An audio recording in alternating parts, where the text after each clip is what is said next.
또 우리 아이가 2학년이 된다, 또는 1학년이 된다, 3학년이 된다, 그런 부모님들은 이 책을 보시면 초등학교 1학년부터 3학년까지 우리 아이 공부 습관을 어떻게 잡아주면 좋을지 22가지의 법칙이 나와 있어요.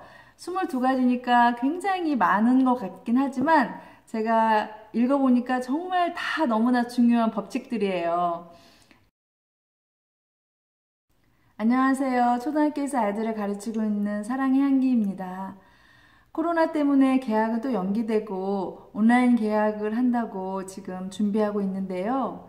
이제 어머님들 아이들 하루 세끼 밥 챙겨주는 것만으로도 정말 이제 힘들 것 같아요. 선생님들도 온라인 수업, 온라인 개학 준비하면서 힘드시고 또 우리 아이들은 학교 가지 못해서 힘들고 모두가 지금 힘든 시간을 보내고 있는 것 같아요. 그렇지만 각자 있는 위치에서 최선을 다하다 보면 분명 코로나도 잠잠해지고 아이들은 학교에서 즐겁게 공부할 수 있는 날이 올 거라고 생각하고 있습니다. 우리 함께 좀 더 힘내면 좋겠고요. 제가 오늘 소개해드릴 책은 초등 2학년 평생 공부 습관을 완성하라 라는 책입니다. 이 책을 쓰신 송지한 선생님은 제가 전에도 말씀드렸는데 제 대학 동기, 같은 반에서 공부했던 동기고요. 동산초등학교에서 20년간 아이들 가르치고 계신 초등학교 선생님이세요. 제가 송지환 선생님이 책을 초등학교 아이들을 위해서, 초등학교 부모님을 위해서 책을 쓰고 있다는 걸 알고 제일 처음 초등 1학년 준비 혁명이라는 책을 읽었고, 그래서 이 책도 리뷰해 드렸었고요. 초등 1학년 공부 책 읽기가 전부다, 이 책도 제가 읽고 리뷰했었고요. 또 초등 1학년 수학을 잡아야 공부가 잡힌다, 이 책은 최근에 소개해 드렸습니다. 이 외에도 쓰신 책이 굉장히 많은데 교사로서 정말 아이들을 현장에서 가르치면서 아이들에게, 부모님들에게 정말 중요한 것들을 책에 많이 쓰셨더라고요. 그래서 제가 오늘 이 책을 고른 이유는 제가 작년에 1학년 아이들을 가르쳤거든요. 제가 가르친 아이들이 이제 2학년이 돼요. 그런데 이제 제가 가르쳤던 아이들 부모님이 제 영상을 보시는 분도 계시고, 혹시 보신다면 이 책을 꼭 추천해 드리고 싶고, 또 우리 아이가 2학년이 된다, 또는 1학년이 된다, 3학년이 된다, 그런 부모님들은 이 책을 보시면 초등학교 1학년부터 3학년까지 우리 아이 공부 습관을 어떻게 잡아주면 좋을지 22가지의 법칙이 나와 있어요. 22가지니까 굉장히 많은 것 같긴 하지만 제가 읽어보니까 정말 다 너무나 중요한 법칙들이에요. 그래서 이 법칙들을 우리 초등 1학년에서 3학년까지 자녀를 둔 부모님이 읽어보시고 실천해보시면 정말 아이들에게 평생 공부 습관을 만들어줄 수 있지 않을까, 그런 생각을 하고, 저도 교사로서 너무나 공감되고 아이들의 모습이 학교에서 보이는 모습을 그대로 담으셨더라고요. 그래서 아이들에게 어떤 공부 습관 가르쳐주면 좋을지 부모님들이 이 책 참고하시면 아주 큰 도움이 될 거라고 생각합니다. 22가지의 공부 법칙, 여기 2학년이라고 되어 있지만 1학년부터 차근차근 실천해 보시면 좋고요. 3학년도 조금 늦은 감이 있지만 그래도 우리 아이가 잘 안 되는 그런 부분을 보충하시면 굉장히 도움이 많이 될 거라고 생각합니다. 22가지의 법칙 중에 1장에 11가지 법칙이 나오고요. 2장에 또 11가지 법칙이 나오는데, 1장에 나오는 법칙들이 관계의 법칙, 환경의 법칙, 정리의 법칙, 저수지의 법칙, 선행 필패의 법칙, 이런 식으로 11가지가 있고요. 2장에 공부 법칙에 소리내어 읽기의 법칙, 발표의 법칙, 조작 활동의 법칙, 글씨의 법칙, 받아쓰기의 법칙, 일기의 법칙, 이렇게 해서 또 11가지의 법칙이 나와 있어요. 그래서 많아서 제가 일단 조금만 안내드렸고요. 이 책에서 제가 읽으면서 22가지 중에서 어떤 것을 말씀드리면 좋을까 곰곰이 생각하다가 제가 몇 가지 법칙을 말씀드리려고 합니다. 제가 말씀드릴 첫 번째 법칙은 저수지의 법칙입니다. 저수지는 농촌에서 물이 없을 때 물을 끌어다가 쓸 수 있게 물을 모아둔 곳이잖아요. 그것처럼 아이들에게 생각의 저수지를 만들어줘야 된다는 겁니다. 아이들이 생각의 저수지를 만들 수 있는 방법은 바로 책 읽기죠. 모든 선생님들이 아이들 공부 습관 중에서 첫째로 꼽는 게 책 읽기 습관입니다.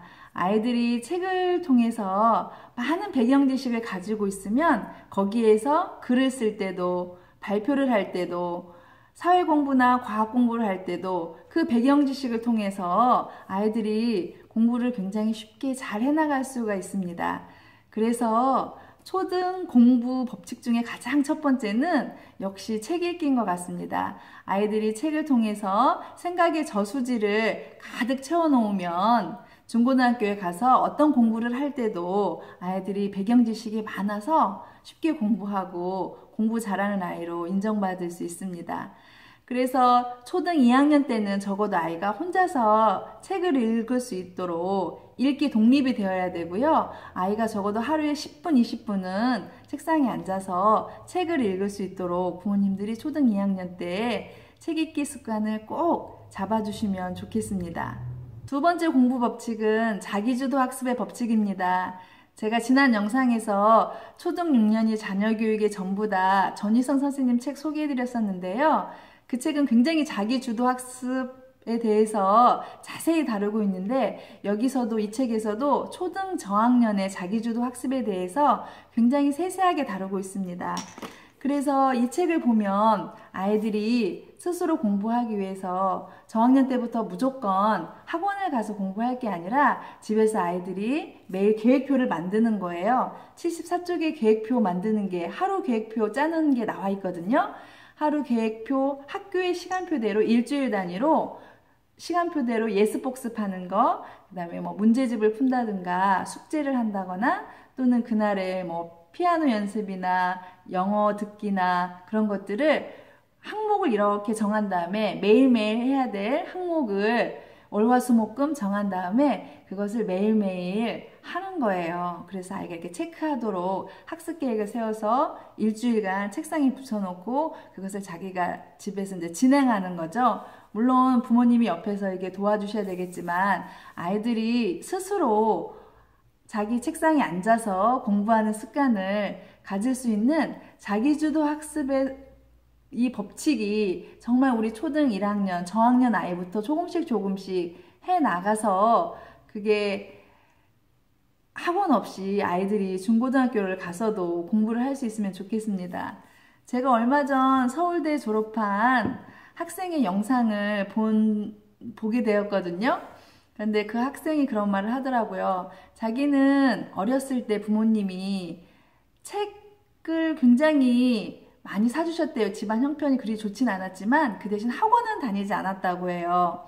그리고 자기가 책을 굉장히 많이 읽고 자기는 스스로 공부하는 습관이 초등학교 때부터 굉장히 잘 되었대요.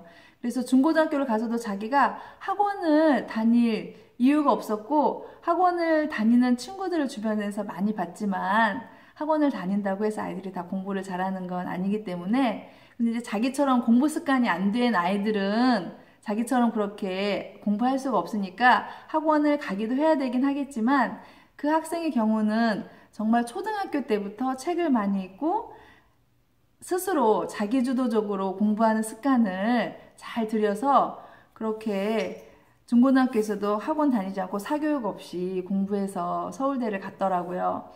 그래서 부모님들 제가 권해드리고 싶은 것은 너무 사교육의 아이들을 맡기지 말고 초등 1학년, 2학년, 3학년 때는 집에서 아이들이 이렇게 책을 읽고 예습 복습을 하고 그날 해야 할 문제집을 푼다든가 공부를 하는 습관을 집에서 키워나갔으면 좋겠습니다. 그리고 제가 또 말씀드리고 싶은 공부 법칙 세 번째는요, 놀이의 법칙입니다. 사실 초등학교 아이들은 놀이가 밥이다라고 할 정도로 노는 것을 굉장히 좋아해요. 특히 저학년일수록 노는 것을 더 좋아하고요. 뛰어노는 거. 그래서 저희 학교에는 30분 중간 놀이 시간이 있는데 작년 아이들 같은 경우 그 시간이 되면 거의 아이들이 남지 않고 다 운동장으로 나가거나 밖으로 나가서 놉니다. 물론 아이 성향마다 좀 다르기는 하지만 아이들이 나가서 굉장히 자기들끼리 재미있게 놀다 들어와요. 그래서 이 놀이가 중요한 것은 아이들이 놀면서 친구들하고 놀이를 하려면 대화를 해야 되잖아요. 그래서 대화 능력이 좋아지고 또 친구의 입장을 이해해야 돼요. 그래서 친구들의 입장을 공감하기도 하고 친구한테 배려도 하고 그런 것들을 놀이를 통해서 아이들이 배웁니다. 그래서 놀이를 통해서 아이들이 사회성을 익히죠. 그래서 아이들에게는 놀이가 굉장히 중요합니다. 그런데 간혹 초등 1학년, 2학년 이때부터 너무 아이들에게 놀지 못하게 하고 너무 공부를, 사교육을 많이 시키는 부모님들을 간혹 봤어요. 그런 아이들 같은 경우는 그때는 잠시 공부를 잘하는 것처럼 보일 수도 있지만 정작 고학년이 되고 사춘기가 오고 중학생이 되면 많이 놀아야 할 시기에 초등학교 1, 2, 3학년 특히 초등 시절에 많이 놀아야 할 시기에 정말 그 노는 것을 풀지 못하고 놀지 못하고 사교육에 너무 매여서 공부에 매여서 그렇게 시간을 보낸 아이들은 이때 약간 부작용이 나타나기도 합니다. 정작 공부해야 될 시기에 공부를 하기 싫어하는 거죠. 너무나 기운을 초등학교 때 많이 빼버리고 정작 공부해야 될 중고등학교 시기에 공부에 대한 거부감을 갖는 아이들도 간혹 많이 봤습니다. 그래서 부모님들 초등 저학년 아이들은 물론 공부 습관을 잡아주는 것도 중요하지만 이때 아이들에게는 많이 놀 수 있는 시간을, 친구들과 어울려서 사회성을 기를 수 있는 시간을 꼭 염두해 주셨으면 좋겠습니다. 제가 소개해드리고 싶은 법칙 네 번째는요, 참을성의 법칙입니다. 놀이의 법칙과 약간 반대되는 것 같긴 하지만 이 참을성의 법칙이 굉장히 중요한 것 같아요. 아이들이 학교에 오면 40분 단위로 수업이 진행돼서 40분 동안 의자에 앉아 있어야 되는데 엉덩이가 들썩들썩하고 수업에 집중하지 못하는 아이들도 많거든요. 그래서 집에서도 아이들이 엉덩이를 붙이고 10분이나 20분이나 책을 읽거나 자기가 해야 할 숙제를 하거나 그런 엉덩이의 힘을 길러주면 좋겠습니다. 아이들이 요즘은 참을성이 굉장히 없어요. 그래서 조금만 화가 나도 화를 폭발하거나 친구들 사이에서도 선생님에게도 화를 폭발하는 친구들도 있거든요. 그리고 이렇게 의자에 가만히 앉아있지 못하는 아이들도 있고요. 그래서 이 참을성의 법칙 이야기, 마시멜로 이야기 있잖아요. 유치원 아이들에게 마시멜로를 놓고 몇 분 동안 참으면 주겠다고 했는데 참는 아이가 있었고 못 참는 아이가 있었잖아요. 참지 못하고 먹는 아이가 있었잖아요. 그 아이들을 나중에 성인이 되었을 때 어떻게 살아가고 있나 보니까 참았던 아이들이 훨씬 성공적인 삶을 살고 있었다는 이야기 아마 다 아실 거예요. 그래서 아이들에게 어느 정도 참을성을 길러주는 게 저도 굉장히 중요하다고 생각합니다. 그래서 부모님들 아이들 집에서도 책상에 엉덩이의 힘 10분, 20분 아이마다 좀 다르겠죠. 우리 아이에 맞춰서 조금씩 그 엉덩이 힘을 길러서 아이들이 참을성을 가지고 학습 과제를 해낼 수 있도록 도와주시면 좋을 것 같아요. 그리고 아이가 뭔가를 사달라고 했을 때 즉각 사주는 것보다는 바로바로 사주는 것보다는 꼭 필요할 때 부모님 판단하에 이렇게 아이들이 좀 갖고 싶은 것을 다 갖지 않는 그런 데서도 참을성을 기를 수 있고요. 또 아이가 잘 참았을 때는 칭찬도 듬뿍 해주시고 아이들이 숙제가 있을 때는 스스로 그 숙제를 참고 해내는 그런 것들을 부모님들이 관심을 가지고 꼭 참을성의 법칙, 참을성을 초등학교 1학년 때부터 조금씩 길러주시면 좋겠습니다. 다섯 번째는 믿음의 법칙인데요. 한 아이가 있었죠. 그 아이는 학교 공부를 전혀 따라가지 못하고 학교에서 이상한 행동만 해서 선생님이 더 이상 이 아이는 가르칠 수 없다고 해서 학교를 그만 다니게 되었던 에디슨의 이야기입니다. 그랬을 때 그 에디슨의 어머니는 에디슨에게 학교가 너를 따라가지 못하는 거라고 걱정하지 말라고 그러면서 에디슨의 어머니가 교사였었다고 해요. 그래서 이 에디슨을 가르치면서 에디슨이 그렇게 우리가 지금까지 후세에 알려진 발명가로 남을 수 있는 그런 아들로 키워낸 거죠. 그래서 그 엄마의 믿음이 그 에디슨을 만들었다고 저는 생각합니다.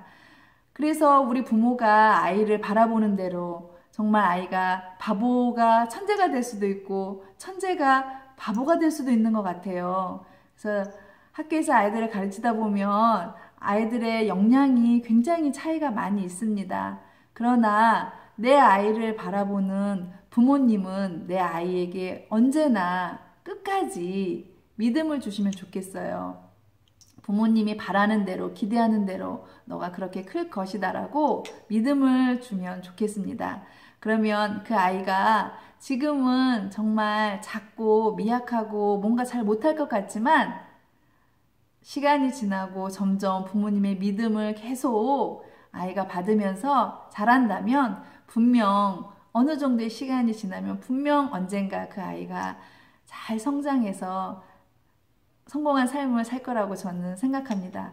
그래서 부모님들 지금 아이가 뭔가 부족하고 못하고 부모님 마음에 염려가 되고 걱정이 된다고 해서 그 아이에게 그런 모습을 절대 비치지 마시고 꼭 그 아이에게 긍정의 메시지, 잘 될 수 있다는, 그리고 부모님이 아이에게 큰 그림을 그리세요. 그리고 너는 그렇게 될 수 있다고 늘 아이에게도 말해주고 부모님 스스로에게도 그렇게 얘기를 해주면 좋을 것 같습니다. 저도 새 아이가 있는데 각각 그렇게 아이들에게 믿음을 갖고 있고 아이들에게 가끔씩 너는 그런 사람이 될 거야, 그런 사람이 될 거야, 그런 사람이 될 거야 라고 이렇게 아이들에게 가끔 종종 얘기해 주거든요. 그래서 부모님들이 바라는 그 기대를 아이들에게 늘 얘기해 주시면서 믿음을 보여주시면 좋을 것 같습니다. 그리고 이 책의 2장에는 굉장히 구체적인 공부 법칙이 나와 있어요. 사실 초등학교에서 아이들 학교에서 가르치다 보면 발표 잘하는 아이들이 많이 인정받거든요. 그래서 발표의 법칙에 대해서 발표 잘하는 아이로 만드는 방법에 대해서도 나와 있고 글씨의 법칙, 글씨 잘 쓰는 방법에 대해서도 나와 있고 받아쓰기의 법칙, 받아쓰기 또 잘할 수 있는 방법도 나와 있고요. 일기의 법칙, 일기 잘 쓰는 법도 나와 있고 연산의 법칙, 연산을 잘할 수 있는 방법, 이렇게 중요한 초등 저학년이 꼭 잘 공부 습관으로 길러야 할 내용들이 굉장히 이쪽에 자세히 나와 있습니다. 그래서 이 책 다 읽어드릴 수 없어서 아쉽지만 꼭 한번 부모님들 읽어보시고 아이들이 공부 정체감, 나는 공부 잘하는 아이야, 또는 나는 공부 못하는 아이야, 그렇게 생각하는 그 공부 정체감이 생기는, 자리 잡히는 초등학교 2학년 때 아이들에게 나는 공부 잘하는 아이야, 그래서 자신감 있고 자존감 높은 그런 아이들로 자라날 수 있도록 부모님들이 이 책에 있는 도움 내용들 통해서 아이들에게 도움 주시면 좋겠습니다. 지금까지 초등 2학년 평생 공부 습관을 완성하라. 이 책이 초등 1학년, 2학년, 3학년 아이들을 키우는 부모님들 아이들 공부 습관 만드는데 큰 도움이 될 거라고 생각합니다. 그래서 오늘 책 리뷰를 했고요. 지금까지 제 이야기 들어주셔서 감사합니다. 코로나로 우리 힘들지만 다 같이 힘내시고 응원합니다. 사랑합니다.